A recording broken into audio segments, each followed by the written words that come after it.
আমরা অনেকেই জানি না প্রাচীনকালে বিট নয়, বিটের পাতা খাওয়া হতো আর বিটরুটটাকে ঔষধি হিসেবে ব্যবহার করা হতো।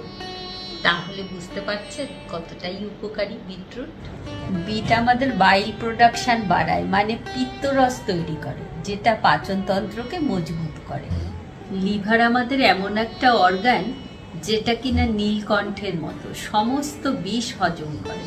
মানে শরীরে যত টক্সিন পদার্থ ঢোকে সেগুলোকে ছাঁকনির কাজ করে লিভার। যে কোনো ছাঁকনি যখন আমরা ব্যবহার করি সেটাকে কিন্তু মাঝে মাঝে পরিষ্কার করারও দরকার আছে, তাই না? কলের তলায় ধরে বা নানা উপায়ে আমরা কিন্তু ছাঁকনিটাকে পরিষ্কার করি, না হলে ছাঁকনিটা কাজ করা বন্ধ করে দেবে।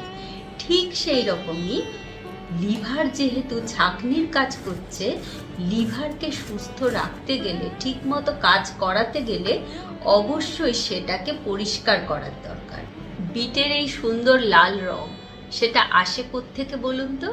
বিটালিন থেকে। বিটালিন হলো একটা ফাইটোনিউট্রিয়েন্ট, আর বিটালিনের কাজ হলো লিভারকে পরিষ্কার করা। লিভারের মধ্যেকার সমস্ত টক্সিন বার করে বিটালিন।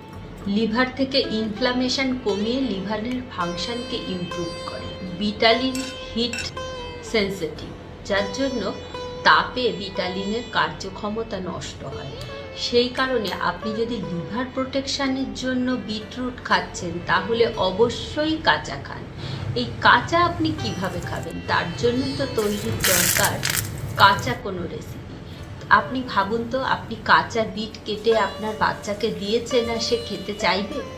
তাই আজ তৈরি করলাম বিট রায়তা।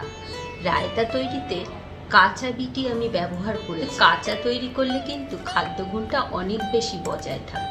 বিট খেলে পটাশিয়াম পাওয়া যায়, আর এই পটাশিয়াম শরীরের মধ্যেকার এক্সেস সোডিয়াম থাকে সেটাকে বার করে দেয়। তাই এটা ব্লাড প্রেশার কন্ট্রোলে খুবই সাহায্য করে। বিটের মধ্যেকার ফোলেট আর আয়রন মিলে শরীরে হিমোগ্লোবিনের মাত্রা বাড়িয়ে দেয়। এই কারণে অ্যানিমিয়া পেশেন্টদের জন্য ভীষণ উপকারী বিটরুট।